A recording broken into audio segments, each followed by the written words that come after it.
Millennial pause, and here we go. Oh my god, it's a pre-record. Very, very sorry. Very sorry. Sorry, not good. Don't love the pre-record. I hate to do it, but I had to do it. They, in their infinite wisdom, the management at the gym that I train at decided that they wanted to hold a meeting at 5:45 on a Friday night. But we are going out afterwards, I believe, on the company tab, so it kind of makes up for it in a way. I mean, I do. It's always we had a gathering last night, though. We had a gym gathering last night, so this is 2 back-to-back, which, tis the season. It's fun, but also monopolizing a bit of time. Anyway, time that I could be live streaming. No, I had a good time. Last night, the Packers and the Lions were on. It was a very good football game. NFC North, very entertaining. But what else? What else do I tell you at the start of these? I forget. Look at that. I take a week off for Thanksgiving and I forget how to do the stream. Oh yeah, that's right. In addition to telling you that this is a pre-record, I will also warn you that there will be many pre-records to come. The calendar is packed. It's the holiday season. Just is the way it is. I always prefer to do it live. I would much rather do a live show, but it's Friday night is it's a toss-up, kids. So that's where we're at. Anyway, the socials. If you comment on the YouTube show after if you're in the, not the live chat, but if you throw something in the comments afterwards on a pre-record, like in the regular comments, I'll do my best to get back to you. That is kind of the best way to get to me is via YouTube. But also Instagram at Gary_Moyler, Moyler. I have about a year worth of inbox in there that I have to go in and clear out and apologize to people for not responding. Please forgive. What's the Simpsons episode where Marge sends the painting to Ringo Starr? Forgive the lateness of my reply. Please forgive the lateness of my reply. But Twitter at Mike Montone. Of course, the stream is on YouTube at Mike's Golden Streams. If you'd be so kind to just screenshot it and share it and let people know. You put it on Instagram, Twitter, Reddit. I love Reddit. I go on Reddit all the time. Amateur MILFs will put pictures of their buttholes and their tits on Reddit, and you can enjoy scrolling through those if you search for the right things. So Reddit's a great site. So if you're a Redditor, you throw it up there. TikTok, if you're on TikTok, screenshot the YouTube show and put it everywhere. Let them know. Shout it from the rooftops. Anyway, that's that. Back from Thanksgiving. I had a lovely week off. I think I was live the Friday before Thanksgiving. I told you about going fucking face into fucking waist deep mud in the Manasquan Reservoir. That was a great way to kick it off. Very invigorating, though. I will say I had some great nature moments over the break. The mud run, of course, on a very, very cold, damp day down around the Manasquan Reservoir. But I did the day after Thanksgiving. I went out and I did a cold plunge in the Barnegat Bay by my parents' house, and I went. It was there's a lagoon like around the corner from where they live, like the entire. So it's Long Beach Island on the more on the mainland across from the island. There are a lot of these lagoons, but my parents happen to live pretty close to a lagoon, and most of the bay, if you were to walk in on like a bay beach, the water is very shallow, but the lagoons, I guess, are a little bit dredged so people can get their boats in and out. So I was able to kind of get in there right into some deeper water without having to go all the way up to the ocean, which, this time of year, there's no lifeguards up there. Water, it's a little choppy, a little rough. It's cold. You don't know what happens if you go in. So I try to avoid going in the ocean by myself this time of year. But the bay I just feel a little bit safer. And I had my lady friend was there with the phone. So I did a nice 3-minute full body submersion where I was just in up to my neck for 3 minutes, just sitting there under the water. Fucking once you hit about 60, I would say 60 to 90 seconds, your body acclimates pretty quickly. It's forcing yourself to stay in past that first initial, like, oh, this is fucking intense. Because it's not even like, oh, this sucks. It's just, once you get past this sucks to this is intense to, okay, I'm used to it now. Once you're used to it, it turns into a different thing altogether. And it becomes this very pleasant sensation. And then you get out, and it's not like your body feels incredible when you get out. And every time I do this, I go in more than once. Like, you get out and you're like, fuck it, I want a little bit more. And you go in and, I always, very beginning, very end of a plunge, I always like to go do a full underwater submersion, just get my whole body in there. And you leave very warm clothes up on the beach. Of course, that's also part of the fun of it. Part of the fun of this is getting you towel off, and then you throw on dry sweats and like a fucking beanie, and you just feel a surge of endorphins. Everything feels good. If, obviously, if you have a history of heart problems, I'd probably tread kind of carefully with this kind of thing. Consult your doctor before doing anything like this. But if you're curious about trying it, I highly, highly value a good cold plunge. I do so many of them this time of year. I got New Year's Day coming up, and getting the water out at Coney, and then I'll usually do a few more over the course of the winter where I just go hit the beach or whatever and get in the water for a couple minutes. It feels incredible. Thanksgiving, of course, the Cowboys win 2 in a row. How about them Cowboys? Thanksgiving, also the time when a lot of people have high school reunions. And Laguna Beach, the TV show, I guess I saw an article, they had their high school reunion. And it got me thinking about Laguna Beach because I'd watched a few episodes. It was, I don't know if it still is, on Netflix a couple years back. And what struck me about Laguna Beach as very, very funny, or just more proof of what I was talking about last week with people being out there sexualizing teenagers, is this was a show not that long ago, like in a very modern era, right? They had their 20-year reunion, so I guess they all graduated in 2004.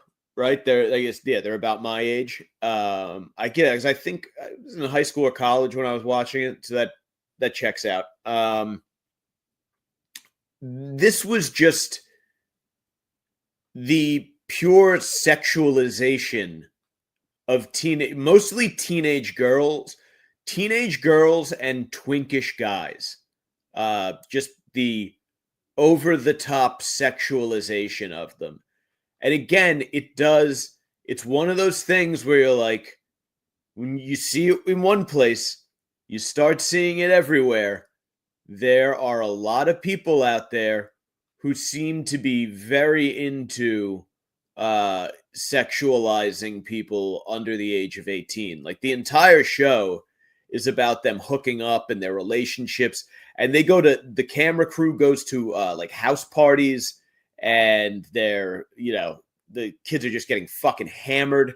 and they're going on spring break, and they're talking about sex and hooking up and shit, and it's just like this feels like, through the eyes of an adult, like a very weird thing for a group of adults. Like, I certainly understand the entertainment value of it to a person in that age group. Like, of course, like, yeah, when I was 19 years old watching a, a show about an experience that was very sort of relevant to me, that made sense. But you're like, this was produced by adults, and it was just a fucking show sexualizing drunk teenage girls and like underage drunk, like, not like, I obviously underage drinking, but like underage, there's the 19-year-old 19-year-old sorority slut on spring break. Is, you may find it a little bit off-putting if an older guy is into that, but the by the legal definition, and by the fact that she's off at college and on a Caribbean vacation by herself, we're sort of saying that this is now a woman with agency, or at least enough agency to go out and start, working her way through, the decision-making process, as we have all had to do. And there's a difference between that and fucking high school kids, school kids, kids who still have, curfews and can be assigned detention, and live in their parents' bedrooms. Like, these girls are going to sleep at night in bedrooms at their parents' houses, with their stuffed animals and a fucking, probably like their best test score ever from when they were in like 5th grade, that they're really proud of some academic achievement or what have you. Their ballet slippers hanging from a hook in the corner. Pictures of them and grandma.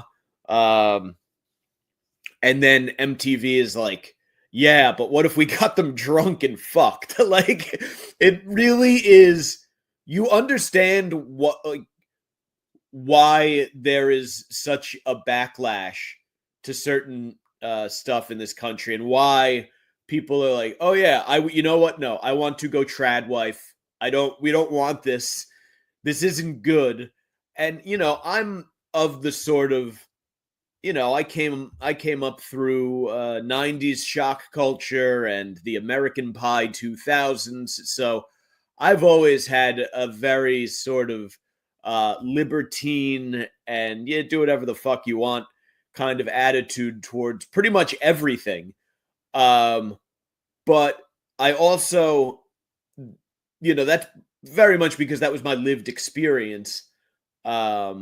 I also understand how there are people who could see this and be like, does nobody else notice how this is a very, very bad idea? Like, fucking just not even in, because I don't think it had a bad effect on like the people who were watching it. I think if you were watching it at the time, you were just like, oh yeah, this is what we do. We get drunk and try to hook up with each other. A bad idea in terms of the fact that we were allowing adults at a major corporation, not just allowing, like, we were giving them our over-the-top approval. Like, Laguna Beach was a pop sensation. It spawned multiple spin-offs and careers and everything. And it was adults saying, hey, let's use these drunk, horny teenagers for profit. We're going to put them... Your teenage years are like your drunkest and your horniest in some... They're not... I mean, I probably had later years that were drunker and hornier than my teenage years, but your teenage years, you are drunk and horny and don't exactly know how to handle it. As you get older, you kind of understand, at least most people do, how to be appropriately drunk and horny.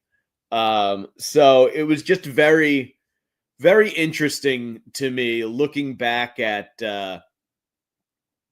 Laguna Beach now as an adult and, working in media and understanding everything that would have had to go into getting the show greenlit and produced and distributed and aired and fucking, yeah, incredible stuff. I may go back and watch a little bit of it. They're my age, so I feel like I don't feel like a creep going back and watching it. Like it just seems like, for me, going back and watching it is just like I may as well be watching me and my friends, that like looking back through an old photo album of me and my friends doing the exact same shit.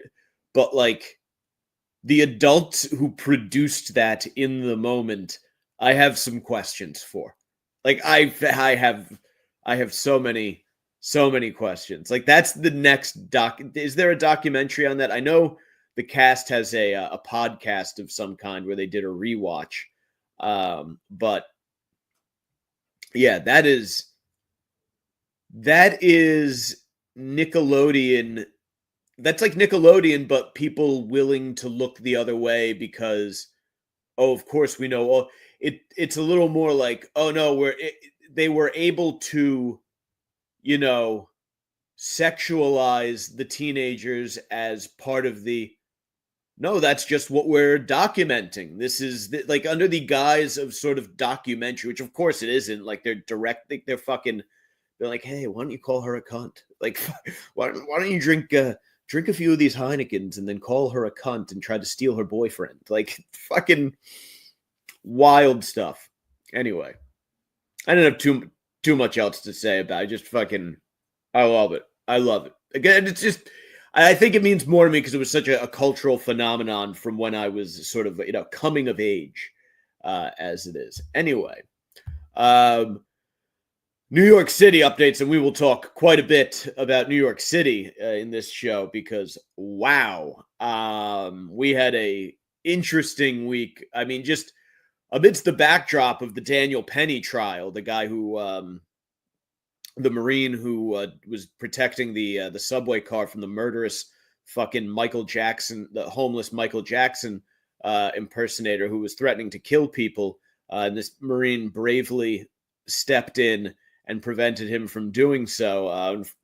Very sadly, the guy, the homeless guy who had a history of problems, died. So the Marine is now being fucking put through a kangaroo court trial, led by the prosecutors, an absolute social justice warrior who believes in restorative justice.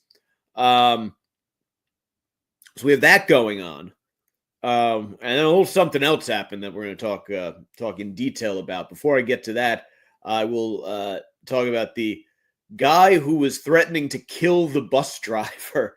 This is the thing. Like, there are people who try to deny that this kind of thing is a problem in New York City, but at 1 o'clock in the afternoon or noon or whenever the fuck it is that I'm sitting on the bus to go home, and by the way, this bus that I get on to take home, a couple of days in a row now, it must have been the exact same bus, just has this heaviest scent of body odor in it. And like usually I get a little nap in on the bus on the way home, and it's like I can't even relax because I have to take like these short, shallow mouth breaths to even sit there, as opposed to like, if you're trying to relax,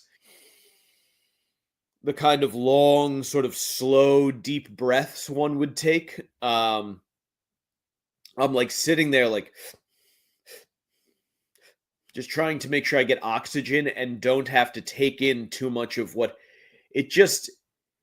there are a lot of people around here who cook with very strong spices, and don't have the best hygiene. And a lot of them use mass transit. And this is not to single out any one group. There are a number of them. So it creates quite the stew on the bus, especially this time of year when the heat is on and everyone's wearing outerwear. No one really washes outerwear regularly. Like, how often does someone wash a jacket or, the hoodie that they wear every fucking day under their jacket or whatever?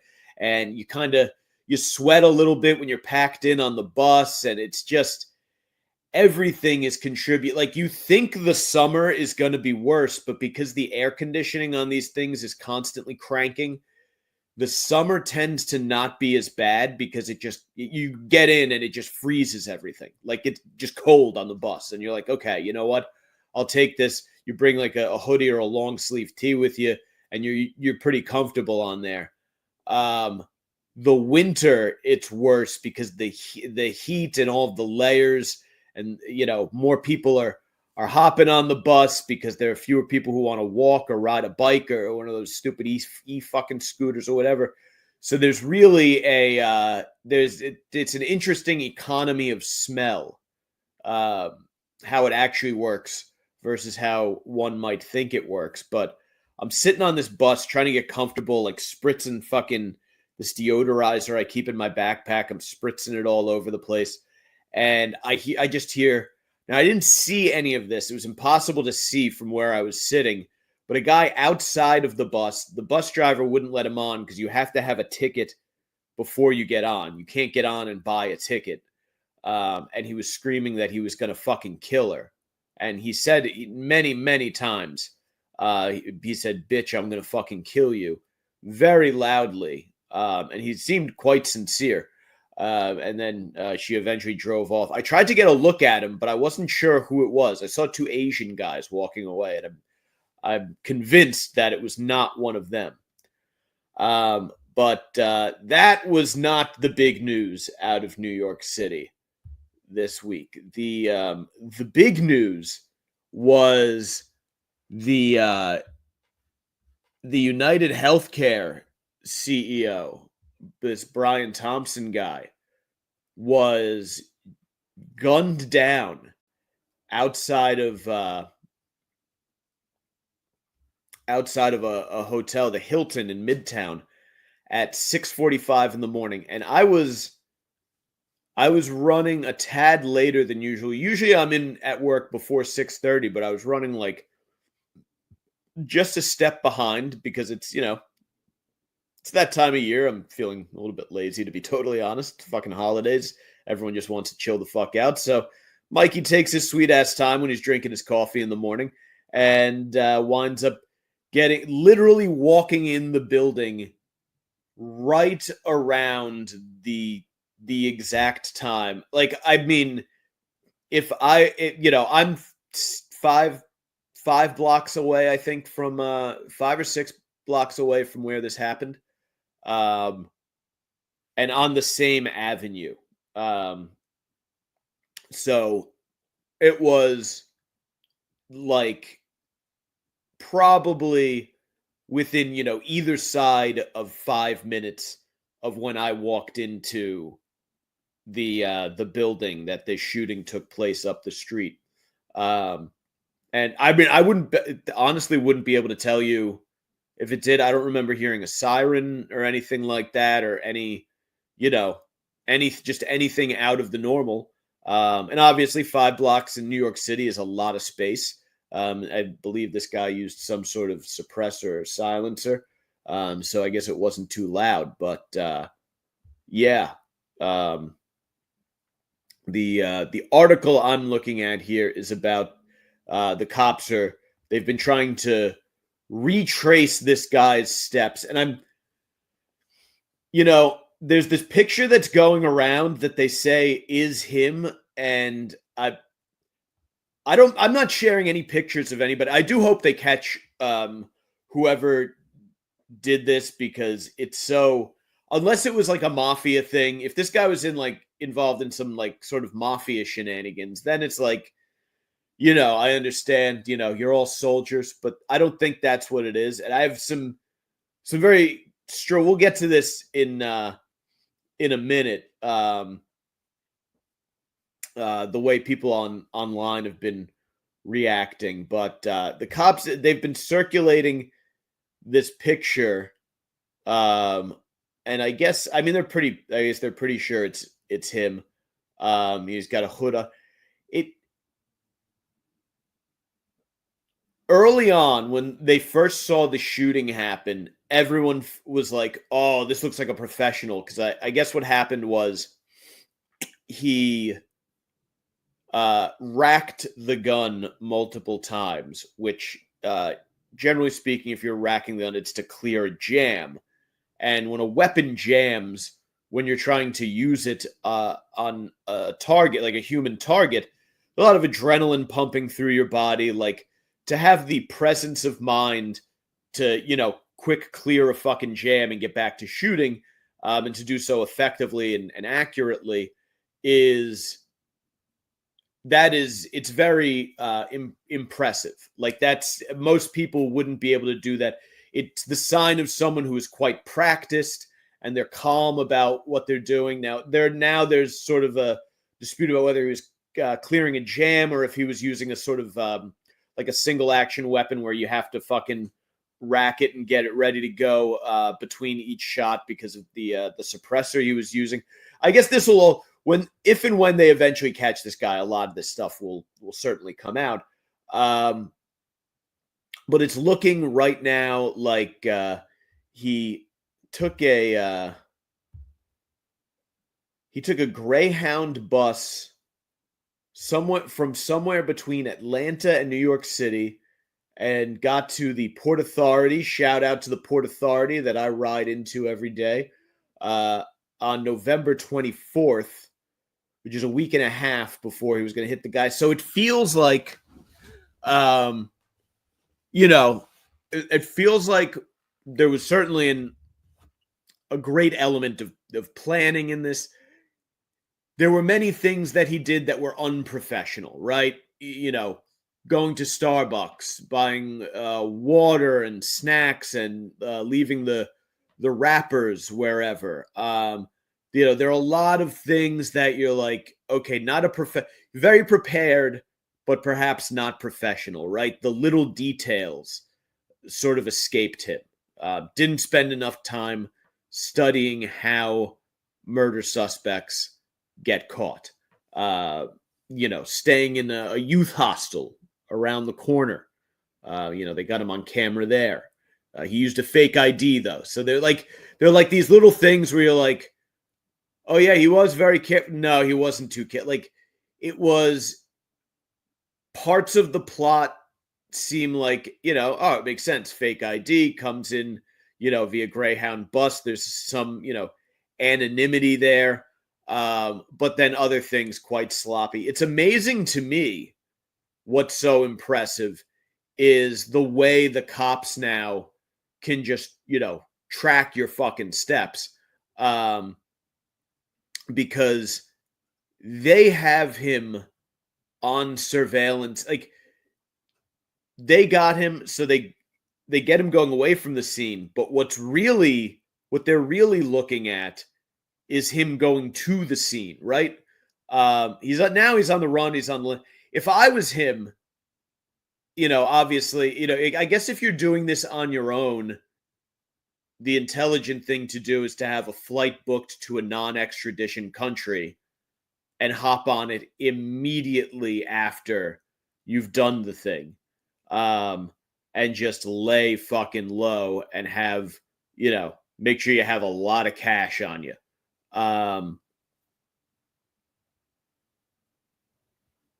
This, I don't know who knows where the fuck he went. It feels like he's going to get caught. But what the cops do is they track every step. There's just cameras everywhere. So they're like, okay, so this is the day he arrived at the youth hostel. Okay. What time did he check in? Okay. So now we're going to check every fucking camera in the area from that day.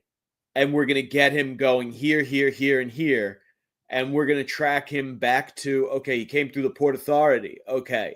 So we're going to track him to here. Oh, okay. So he's at the Greyhound terminal. He hopped on. Oh, what bus would he got off this bus. Okay. Oh, this bus originated where? So now they're going to go back to, I would imagine, every Greyhound stop between New York and Atlanta that bus would have been on. And they're going to get the camera footage from there, and they're going to say, okay, he got on here. And then they're going to say, all right, so let's follow him into this bus terminal. And eventually, like, this is the thing. You can't get away with anything anymore, because no matter how prepared you are, there is going to be a thread now that law enforcement can pull. And it's just, there's this great line in the Gotti movie on HBO, not the Travolta disaster, the good one, the Armand Assante Gotti movie, where he's screaming at his guys because they were, it's his brother and Angelo Ruggiero and a bunch of other guys. This is they were under investigation for trafficking heroin, or I guess they had been accused. There were some tapes that had come out in Discovery, and heroin, obviously, to the mafia, they were all selling it, but there was that deal and die policy. So Paul Castellano was going to use these tapes as a reason to whack out the John Gotti crew.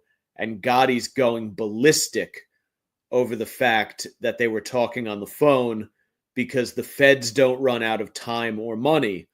They are just this big fucking machine, and they will look for a needle in a haystack. They will just do it methodically. They're going to take the haystack.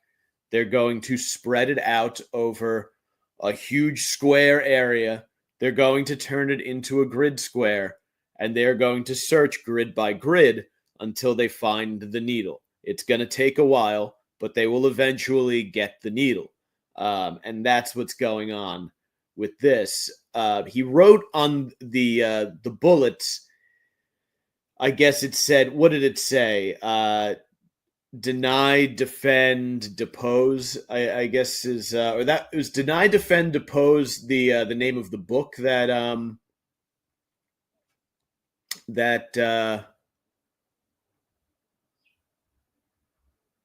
the words came from. Let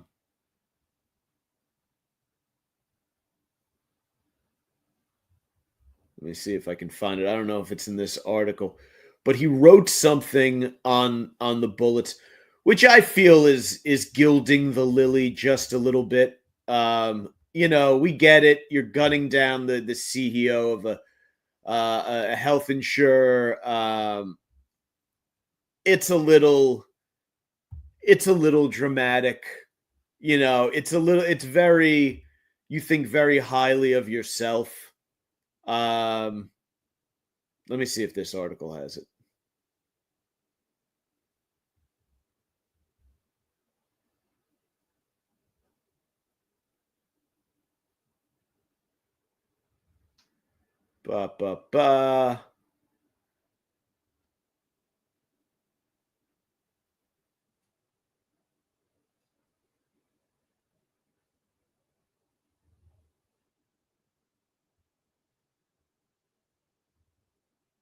Sorry, this is a lot of dead air, and I apologize. I'm looking for the he wrote something on the bullets. It was whatever the fuck it was. Okay, I don't know. I can't find it. It's not saying in here, but yeah, it was like deny, defend. I guess there's a book about the insurance industry, and they talk about deny, defend, depose as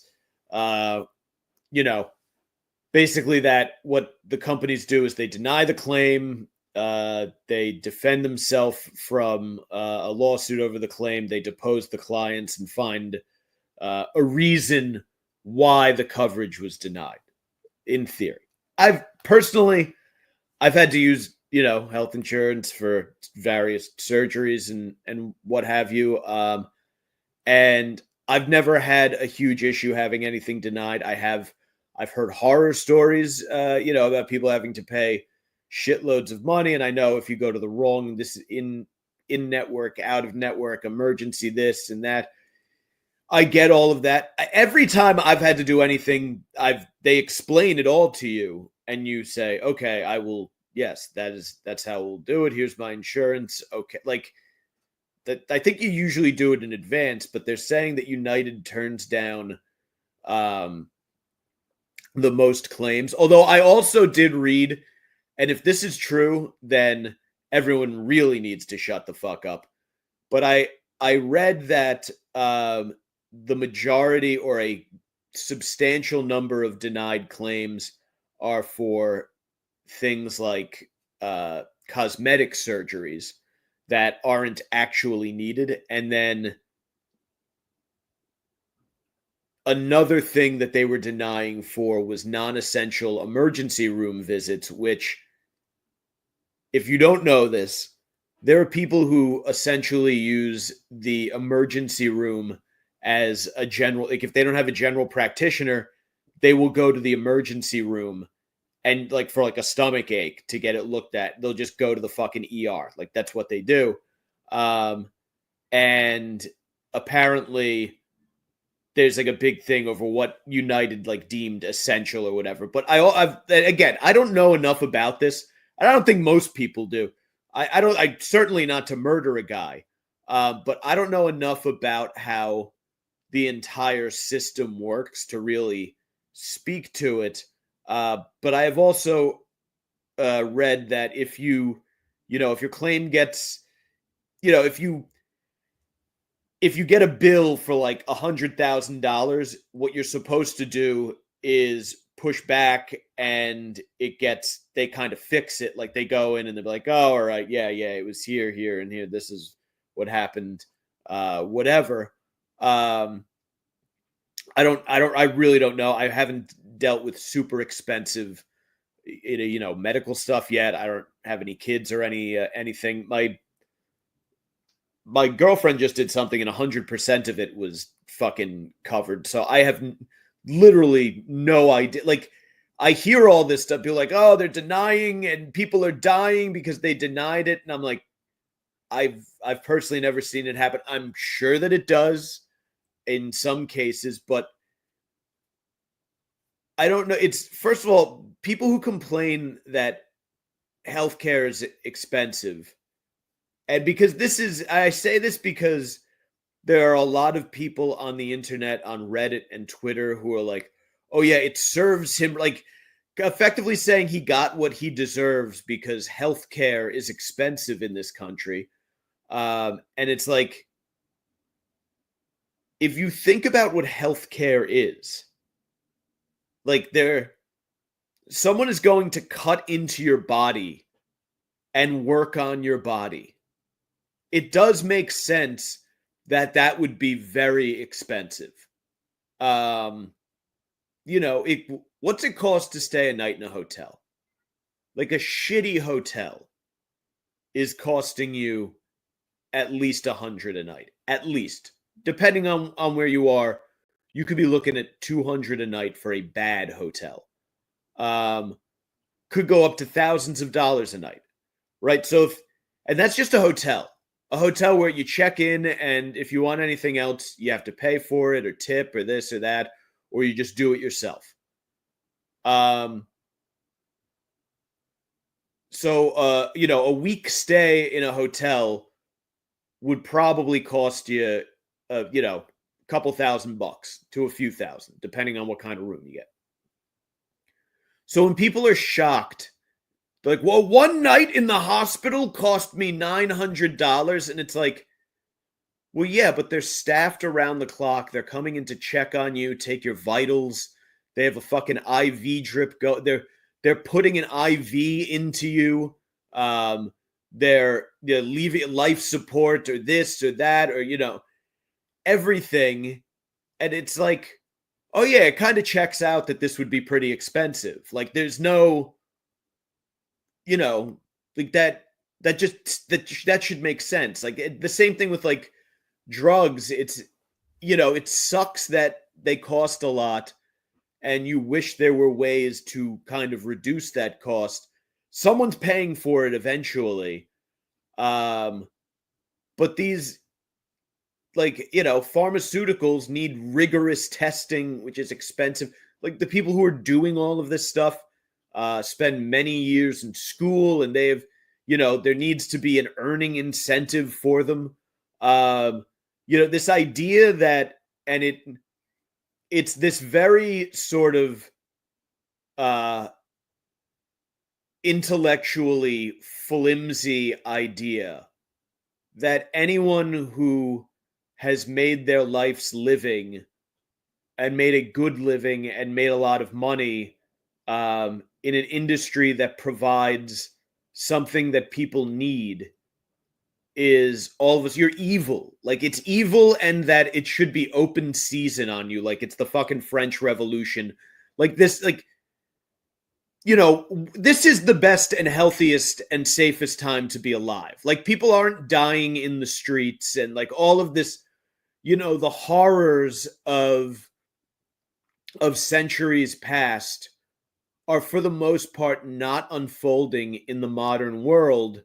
And we have all of these comforts and all of these incredible things. And then people are like, in the same breath with which they enjoy and use these things, people will turn around and talk about how the people who are at the top of these companies or whatever should be killed, or fucking, it's just very, like, I understand that there's a drive to score sort of social points, to sound like you're deep, like you're on the side of the little guy. You're like, yeah, oh, it's sad that he was shot, but all those people who are dying of cancer who can't get full coverage, I don't know. I don't know that this guy is wholly responsible for the way the health insurance industry works. The health insurance industry existed long before him. It will exist long after him. Like, people have assassinated presidents. We still have a fucking president. Like, they tried to kill fucking Trump twice, and he's going to go in and be president. Like, it's not, I don't know what is the end state of killing this guy. Now, if it's something else, like if this guy was involved in some sort of shenanigans, and those shenanigans carried this risk, that's a different thing. Obviously, still not good to shoot somebody, but you kind of understand that there's a call. There could have been a more reasonable cause and effect there. But the idea that, because this guy works in such an industry, that he should be gunned down in the street seems a little extreme. And it seems like you have to be a douchebag if you're out on social media celebrating this, or if in conversation when this comes up, you're talking about how it's a good thing that this guy was, you're actually the piece of shit. Like, this guy does have kids and a family. Like, he is a person, they don't, whatever your feelings on the healthcare industry are, you don't, celebrating the fact that a man was stalked and gunned down in the street is it puts there's a black mark on your own soul if you're doing that. Because I would say, I think a lot of people have done something in their life that people on the internet could justify celebrating their execution for. Like, I think it's more about the fact that people who comment on things on the internet like to score. It's virtue signaling. Where, I remember there was a period of time where if you said something was virtue signaling, you were accused of virtue signaling for using the phrase virtue signaling. But if you're celebrating the murder of a guy who, again, just shot, he steps outside the hotel and he's just fucking shot in the street like a fucking dog, there's something wrong with you. And I know you've got some story about, some family where they couldn't get, some sort of treatment for something, and it took for, this is, yes, we have an imperfect system here. But again, the guy, the CEO, is really not overwhelmingly responsible for that. Like there are layers. If you work in a corporation, there are layers and layers and layers of people working on and doing things. The CEO can kind of drives the culture policy and, some, broad picture, financial decisions and stuff like that. But like the day to day, the decisions about claims and the cost of a hospital, all of this shit is really, it's happening at a level that's so far beneath him that it's like, this is just, we don't want to you don't want to be part of a society that celebrates this. And I think it's become a very sort of, that's the new cool kids thing. The new sort of, in the 90s, it was, everyone saying, kind of saying, fuck you to the man. There was a lot of that Generation X influence, and it was very angsty and angry.